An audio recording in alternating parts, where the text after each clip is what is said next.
Hello folks and welcome back. Join me on a lovely morning. Although let's not get too excited and carried away. It's still January and quite cold out there, so I've got the heater on again. As we approach the end of January, beginning of February, that'll mean another batch of seeds to consider to sow, and consequently the stuff we got in here needs moving on, potting on or whatever. And the first thing I'm going to look at is these. These are the shallots. I've set these out. It's a mixture of Hativ de Noort and also I think it's called Red Sun. And apart from one, they've all done well. One rotted off. There's a couple of not fired up yet, but I've felt the bulbs and them are still firm, so I'm going to leave them. Hopefully then putting roots down. The plan for these is to move these down onto the Allotment greenhouse. There's no heat on there at all, but actually lighting is better there. I'm not surrounded by the fence like in here. And in the case of emergency, overnight frost, snow, wherever, we've got some fleece that can pop over the top, and I'm sure that'll keep them okay.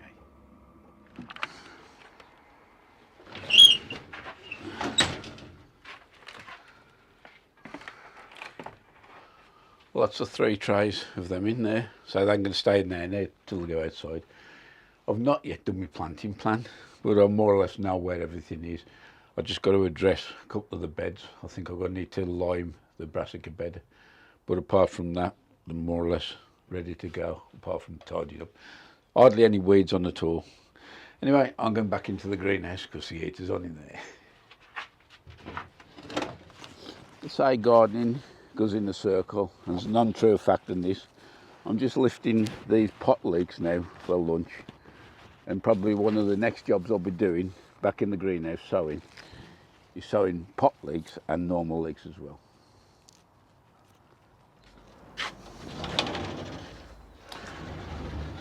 I've got my leek seeds. I've already prepared the 3 pots, doing 3 different types.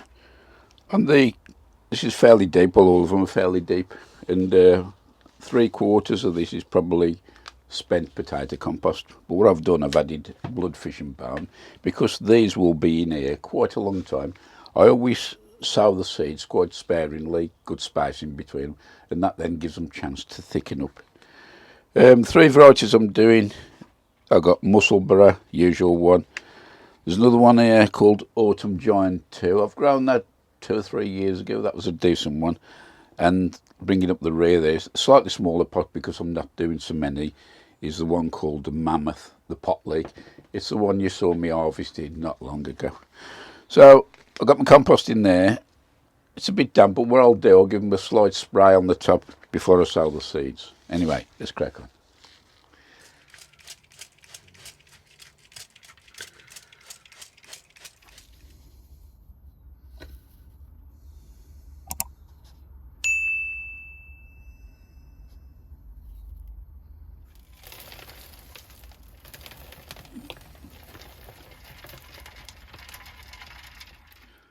I've given those a little soak from the bottom, and now they're in the small Vitapod.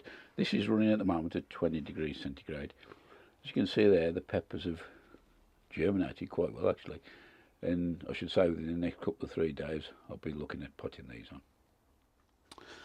I thought while we're in the allium mood, I'll do a first sowing of spring onions, and these ones will be the ramrod. They tend to be my favourite ones now, these two. This is just a little 10-cell tray, and just put a little depression in, out the way like that.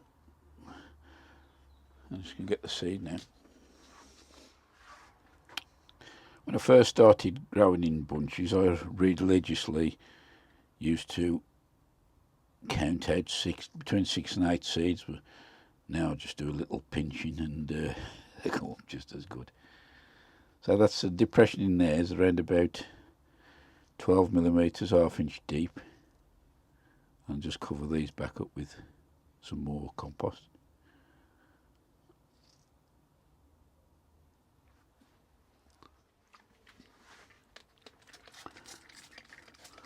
Normally I'd spray the soil before the putting the seed in. I forgot about it, but not to worry.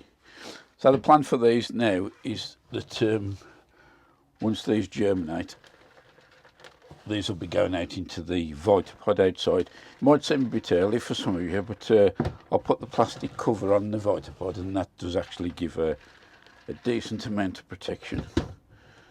So I'll just give that a little tap in now.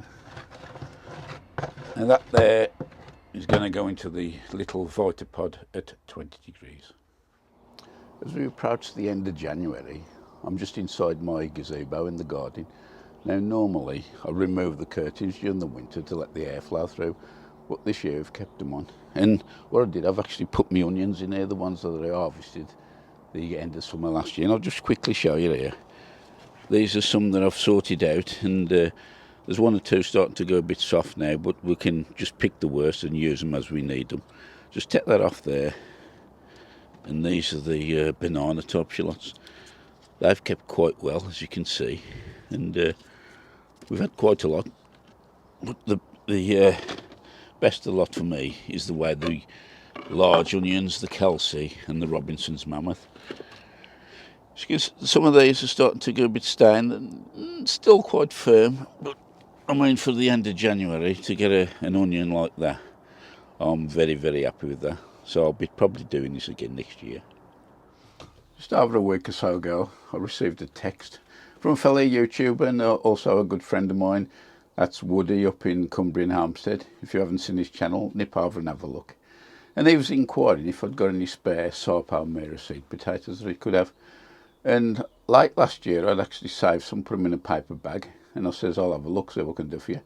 However, when I went into the garden shed over on the allotment, the frost had got to them and they'd gone all mushy. Fortunately, it was early warning, so it was a blessing in disguise, really. I was able to get to a local allotment trading shed, and they'd still got some in stock. So not only got him some, I managed to get me some as well. And here they are. As you can see, there's not that many, because the bulk of my potatoes this year will be Charlotte. I'll be growing them. So I've got these few Sarpo Mira for the main crop, but that's not all. There's a new kid on the block this year. I know some people are not too keen on the flavour of these. I actually love them, these Sarpo Mira, and some say they're not very good for chipping or mushing or mashing, whatever. But there's a new one on the block, and it's called Java. That's the name of it, and it's a cross between Sarpo Mira and another potato called Valor. Blight resistant, but it's supposed to be improved flavour as well. I've actually ordered some. They've not arrived yet, but we'll be doing a trial for them this year, and I'll be testing them against one of my favourite potatoes, main crop anyway, and these are the Sarpo Miras. So these are the Shallots. I've just put them out in trays for chitting. Not going to get into the debate, chitting or not. It's up to you in individual preference. But I like to do my first earlies and second earlies. So I'm just going to put them in here. Luxury, I've got the fortunate of having the space in this Vitapod. Definitely no heat on here. I can always pop the lids on. But I must emphasise that if you've got these potatoes, you open them out for chitting, you must keep them away from frost. And say, I can pop the lids on there. I could put bottom heat in, although I don't need it. And if need be, I've got the diesel heater in here. So they're just going to go in here. If you want to see how I grow my potatoes, either in the ground or in buckets and containers, why not take a look at these two videos up this side.